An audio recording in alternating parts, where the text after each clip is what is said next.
what was the first red flag you noticed? What's the first one star? She dropped her phone and what? He's there to rescue, right? Da-da-da-da. And also, I'm gonna do you a favor, baby. I'm putting my face on your phone, right? My stamp of ownership, maybe? So, did he do anything? Was he violent? Did he touch her violently? Was he violent? Was he threatening? Intimidating? Controlling? But like a lot of that stuff's not illegal, right? And so it's like sometimes we forget or overlook that as abuse, right? It's only when it gets to the physical or the sexual violence that, you know, law enforcement are involved, or you know what I mean. But the emotional trauma has been done long before that, right? Usually it gets to that point. But you know, this idea of she picks up the phone and it's like, you know, the love bombing, right? And then, did you see when he brought her flowers? Did you see her face? She didn't know he was there. She was locking her door. It's like, oh my God, like he's here. But he's got flowers, right? Sort of this equating. So, I really like that video because, you know, that's a very controlling and toxic relationship.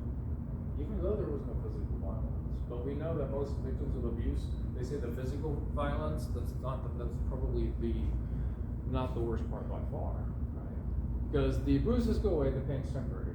But that emotional trauma of being made to feel ugly, stupid, worthless, and lazy and small, right, that can last a lifetime, right? And that can take years to overcome, even with therapy, right? So that's why we have free counseling for adults, we have free counseling for kids, right? Play therapy and counseling for teens as well.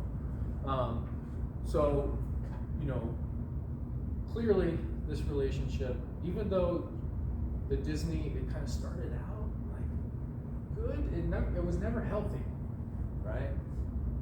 It was like exciting, but it was never healthy. And so sometimes we forget that because we get these messages, and we forget that because abuse is learned behavior, you know, 1 in 3 teens who are dating are going to be abused by their partner, either verbally, emotionally, sexually, or physically, right? And then, so for every 10 teenage girls who are physically abused by a dating partner, 8 will continue to date that person, right? They won't break up immediately like Danielle did with me. And so it's, wow. And when I ask people, young people, they almost always guess 7, 8, 9, right? But the question oftentimes is, well, why would somebody, right? Why would she even stay in that relationship? But you could see that it wasn't bad from the start, right? According to her, it's not like they punch on the first date. And so there's this sort of grooming period, and this sort of mistreatment is equated with like love or affection, right? I had a high school girl tell me one time, my boyfriend's not controlling, he's not possessive, he's just protective of me. To me, I'm like, what's the difference, right? He's protecting you? Like you're in danger of what? Other boys talking to you? So, you know, there's many reasons to stay, but I really think we shouldn't talk about it like that anymore and talk about what are the barriers to leaving, right? Many times we forget, they're in love, we love them. Many times the victim just wants the abuse to end, not the whole relationship, you know? They may have kids, they may hope they'll change back into that guy that they were in the beginning when everything was perfect, not realizing that person never existed, right? Or maybe they grew up seeing it, and the abuse just feels normal, or maybe they just feel like they're trapped, they don't know what to do, right? When she feels drowned when the water comes up, right? We also know that many times, especially teenage girls, are threatened by their boyfriends that they'll either hurt themselves or kill themselves, right, if they break up with them. So power control. What if your partner is, you know, like best friends with all your other friends? Absolutely. So this is what makes the breakups and especially unhealthy and controlling relationships slightly different for teens, because you're likely to date somebody that you go to school with, and so you're going to see them or you have the chance, the potential of seeing. So that can be very traumatic, even just going to school, right? I mean, let alone if it was not abusive, but just having a heart broken, right? That can be murder. And so absolutely, you know, that social aspect of the power and control wheel, you don't really see that in the adult, but that can be a huge influence on why somebody would stay, right? So we're gonna, you guys probably aren't gonna play the game, but I'll try it. Mark probably will try it. So it's pretty easy. I'm just gonna show you something, and you tell me if your instinct, your gut reaction in that moment is good or bad, cute or creepy, you like it or you don't. You or you. Here's a practice, cute or creepy. Well, if we're gonna play, you're gonna have to talk a little bit. Oh, we got a creepy over here. Creepy? Why? Because it's kids kissing, right? Yeah, some people don't like that. Anyone think it's cute? A lot of people think it's cute. It's a cute movie. I don't know if you've seen it, My Girl. Nobody dies. The point is some people have an instant reaction. How do you know they're not like brother, sister, kissing cousins, right? How about this one? To me, she just seems very loyal. She's committed. But some people might find this a bit creepy. So here's the real game. I want you to imagine you have a partner, dating partner, somebody at your school maybe, and they want to sit next to you at lunch. Cute or creepy? Every day. Oh, changed a little bit. But some people it doesn't change. They're like, sure, it doesn't bother me, right? If they're their best friend, right? How about this one? They tell you they love you. You guys say that at your age? The first week of going out, though. Changed? Why not? I thought we all wanted to be loved, remember? So the sooner I'm loved, the better. How about this one? They tell you you need a haircut. I'm looking at you, brother. Is this flattering? What if they give you money to go get it done and they suggest how it would look better? I think you look really good with straight blonde hair, baby. There's two different colors. Cute or creepy? Money make it better or worse? Yeah, right. They love you so much. They tell you they love you so much that no one else on earth could ever love you more than I do. Boo. Soulmate. My ride or die. And also you're like, no, mama loves me more than that. How about they ask for your password? Why? What do you got to hide? Why, you don't trust me? This is supposed to be a relationship built on trust. Trust sounds good, right? You spend the whole weekend together. You finally go home to relax, and then within an hour they're texting you, saying how much they miss you. 5 times. It's different. And instantly your gut told you creepy, and you didn't even realize it. It's just you knew it automatically, right? Just like it came out of your mouth. And even if you're not saying anything, you're still answering in your head, right? And that's your gut listening to you, right? That's what Danielle listened to. So many times though, we try to use logic or convince ourselves, yeah, maybe we're crazy now. But our gut will never lie to us now. They want to hold hands? That doesn't sound too bad. But what about owl night at that party? No? So let me ask you, are these abusive behaviors? You want to sit next to my girlfriend at lunch and hold her hand at a party? What's wrong with that, bro? It's my girl. Well, what do they all have in common? Control, right? Sort of masked or equated with this idea of love or affection, right? And so, you know, I don't think the most dangerous behaviors that you guys or we need to look out for is physical violence and sexual violence, right? It's this sort of thing. Because this is always going to come before that, right? So, never confuse abuse with love, right? And if your gut tells you so, then you're probably right. Right? And so red flags, you guys know what these are, right? So too good to be true? Maybe you got lucky, but look for those red flags, right? You know, if you've ever been afraid of them, or they've ever done anything that scared you, it's not good to have fear for your, even if it's because they treat other people bad or do something crazy or stupid. You don't feel safe, right? Fear is the opposite of safety. If they're acting different, right? Or they're like really sweet to you, but then when their friends are around, they kind of treat you like a jerk. Love bombing you and texting you all the time, even if it's good love stuff. And then, oh God, you didn't respond immediately, so I'm gonna be a little bit of a jerk just to get you to text me back faster next time, right?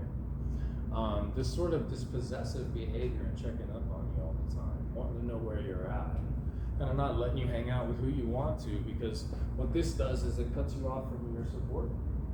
Social isolation is a very useful strategy to the abuser, to isolate them from their friends and family. Getting jealous all the time, too much, and unjustly. And then lastly, an explosive temper. So abuse can look like many different things. But basically it's a pattern of behaviors, right?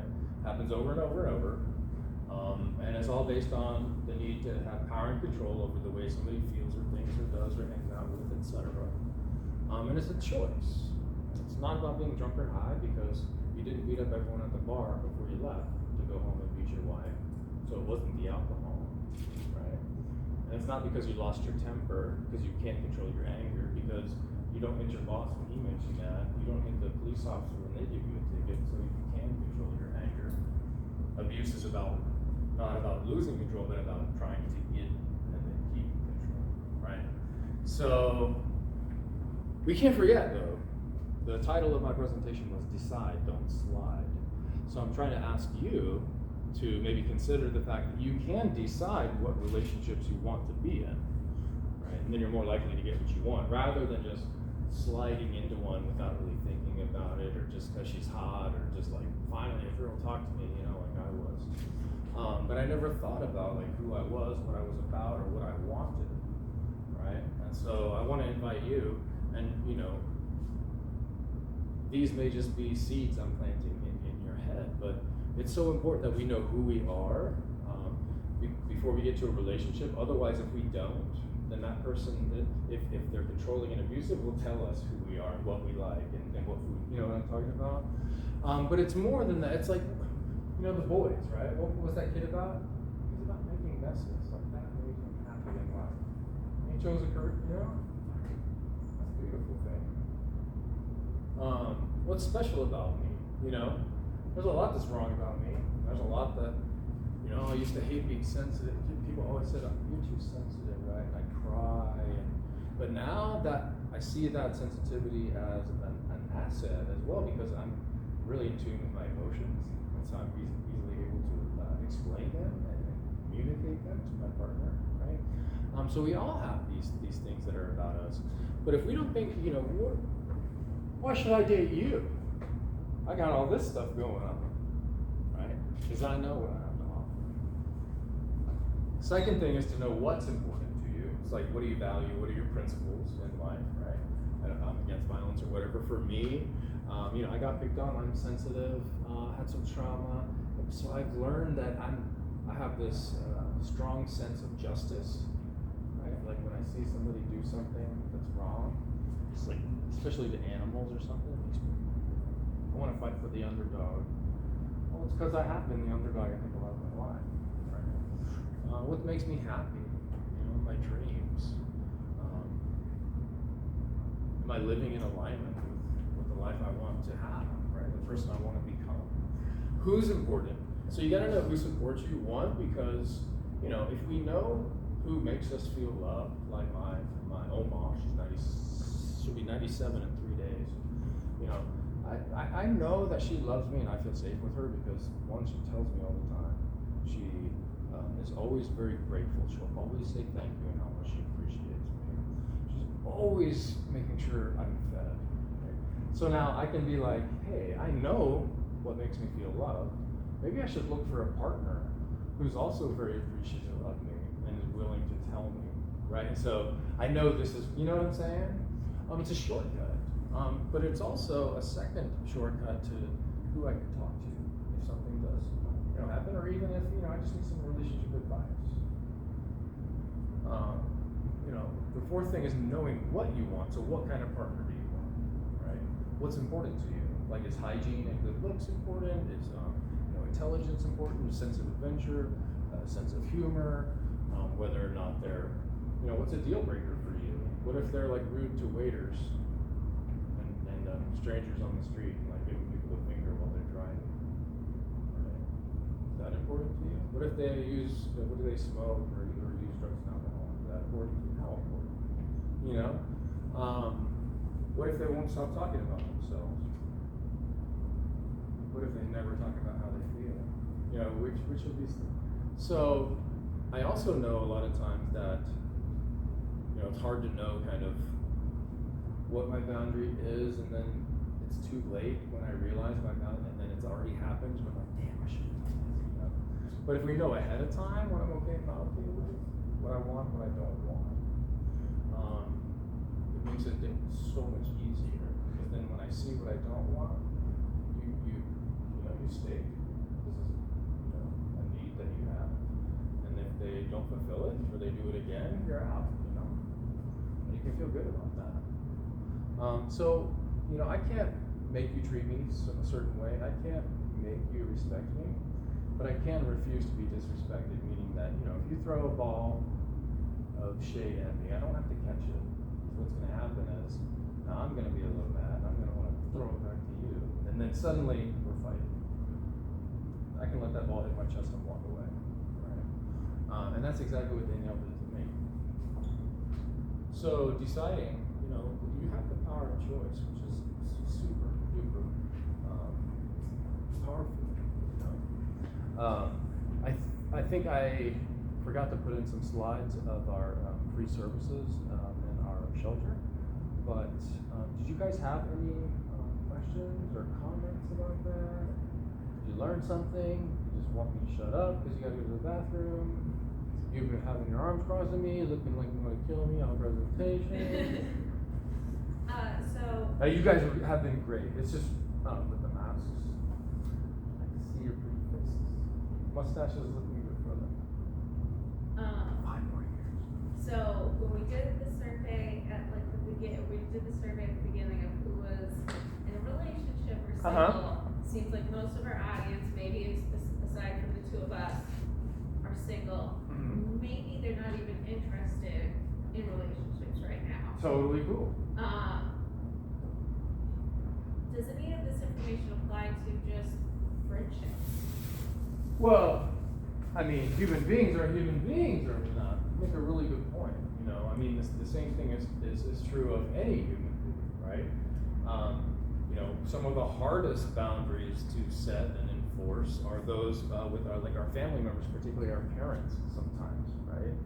How many times my dad pissed me off, frankly, and treated me like shit, and I didn't say anything, right? It's, or friends, right? A toxic friend who just always it's all about them. It's not a balanced relationship.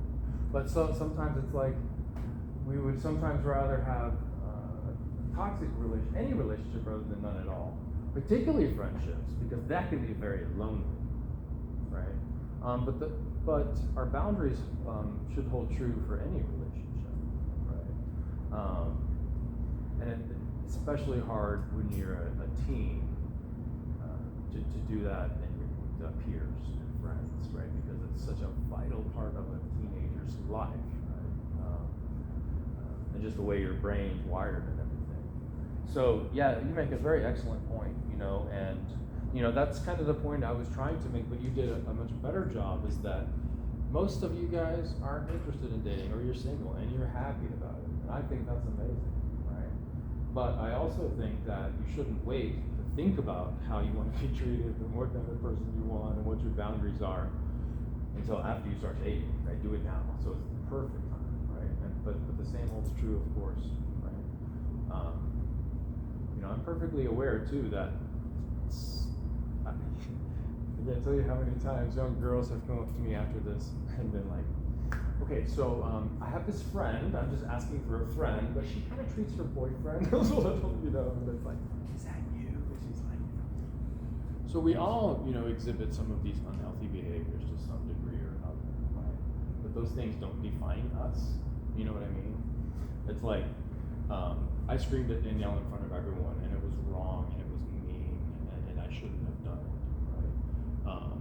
But that was the only time we had fought ever, and it wasn't a pattern, but it doesn't make it any righter, right? But at the same time, have you ever eaten a carrot? What's your name? What is it? Aditi? Aditi? What if I were to start calling you Aditi the carrot eater? You're a carrot eater. Is the carrot eater here? She's late. Like, is that fair? Just because you've eaten a carrot? Does that define who you are? You know what I mean? And so I say that because if you heard or saw anything that you've done in your relationships, don't be so hard on yourself, right? It's no wonder, because we get these messages. But we can only do better once we know better. And no one ever told me better. So I'm very grateful just to have this opportunity to be invited, even if it was one person here. And if the only thing you remember is that weird bald guy worked for the place that helps people for free when they need to get out of abusive or unhealthy relationships or need some free help, I'll consider my time here well spent. But hopefully, I've invited you to think about some things maybe you've never been invited to think about before, and planted that seed. Do you have any other great points that I failed to make? Thank you for saying that, because yeah, I need to start putting that in there more. I was once a teen. I grew up here, and a lot of my friends, and even sometimes myself included, we were either in friendships or romantic relationships that weren't really healthy because no one sat down to talk to us about, you should be able to communicate this is how you want to be treated. You should be able to, you deserve respect. No one said those things, and it's so great nowadays because we have so many amazing resources, like Hope Store, New Beginning, and then also organizations like Love is Respect that teach those principles and make that information widely available. So it may be super awkward for y'all to be in this room and hear this presentation, and that is okay. But hopefully, when you need to talk about these things, having heard someone talk about them, or heard them,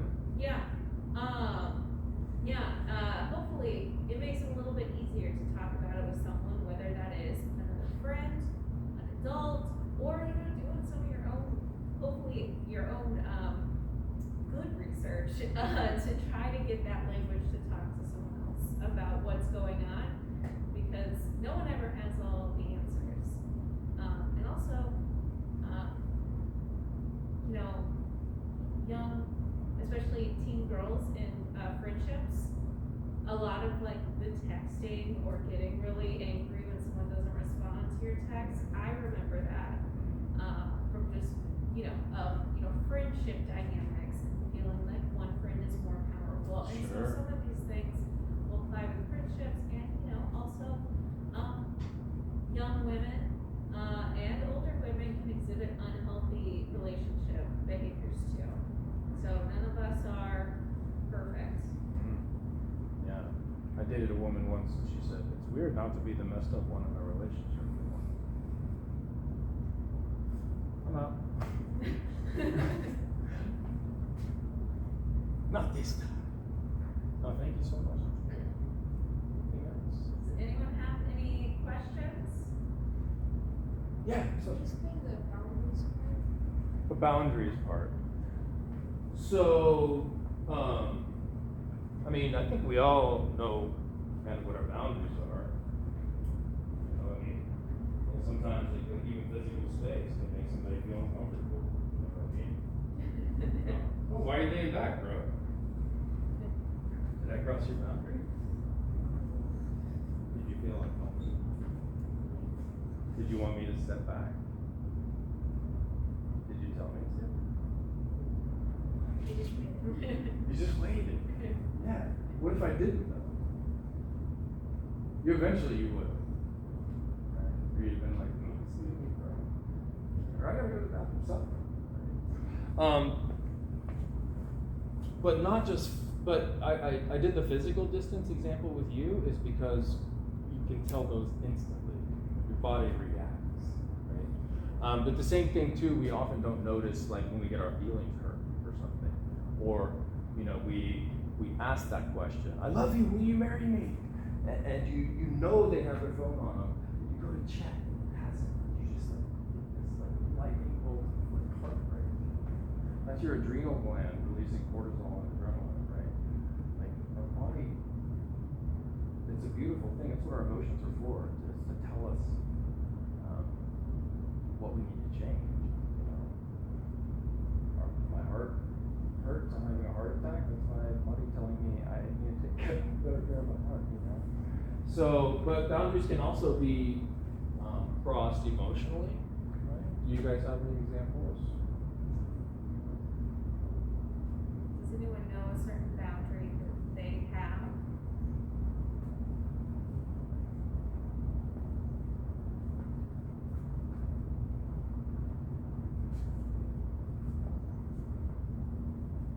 What's your password, baby? I need it just in case. Yeah. So, you know, a boundary could be not giving away. Oh, a hand. Oh yeah. Yeah. You can't touch me unless I'm sorry. you can't touch me unless you ask for permission. That's a boundary, right? You can't touch me unless you ask for permission. So, non-consensual touch is a boundary. So, if you think about a boundary like a fence or like a border on a country, right? A boundary is like a fence meant to keep things in, right? So in this case, we want to keep those safe feelings in, right? You know, feeling safe and secure, right? And loving myself. And so if somebody crosses a boundary, right, it's like they're coming into my private space, which may be physical space, but it may also be principles by which I live, which is, I will not tolerate somebody calling me names or using curse words in an argument. Right? Some people, I know couples that they argue and curse, and that's fine. It works for them. But not most people know. But how do I know I hate that? Is because anytime I start to argue with my girlfriend, it makes me sick to my stomach, and I want to run away, and I hate it. I just want to scream and have everything stop. That's my body saying, that's a boundary, you know. And so, you know, when that happened in the beginning a couple of times, then that's when you have that discussion. Like, hey, this is not working for me. This is a boundary. And, you know, you've been crossing it, and so let's try to work this out, right? It's just what you're okay with and what you're not okay with, you know. And kind of the point of Cute or Creepy is that sometimes you're like, oh, love? I'm totally okay with love. When in reality, right, you might be missing some of those red flags. You could be letting in, you know, behaviors that make you feel uncomfortable, which is people crossing the line. Great question. I know one of the boundaries. Well, when I first started dating my husband, so, you know, we both worked full time, and I don't check my phone a lot at work. So one of my boundaries was like, just don't text me when you know I'm at work. And like, you know, we just started dating. There's nothing so important that you need to text me while I'm at work. Obviously, it's a little different now because now that we're married, sometimes Right. it's like the dog's throwing up and The relationship changed, Yeah. and so the boundaries changed. But, Absolutely. you know, my thing is, but I still don't check my phone a lot at work, so another, you know, boundary is he knows he's not allowed to get mad at me Yes. if I don't check my phone right away, or answer his call during the workday, because most of the time I'm just physically removed from the phone. And then I promise to check it every night, when I'm about to drive home from work, just to make sure I didn't miss anything important. And you communicated that with him. Correct. Hey, I can't do it during work, but I promise you I will do this. Mhm. And so you're not just taking something from him, but you're also making a promise Yes, back. and I also don't, blow up his phone while I'm at work. I don't, and, so it goes both ways. Great examples.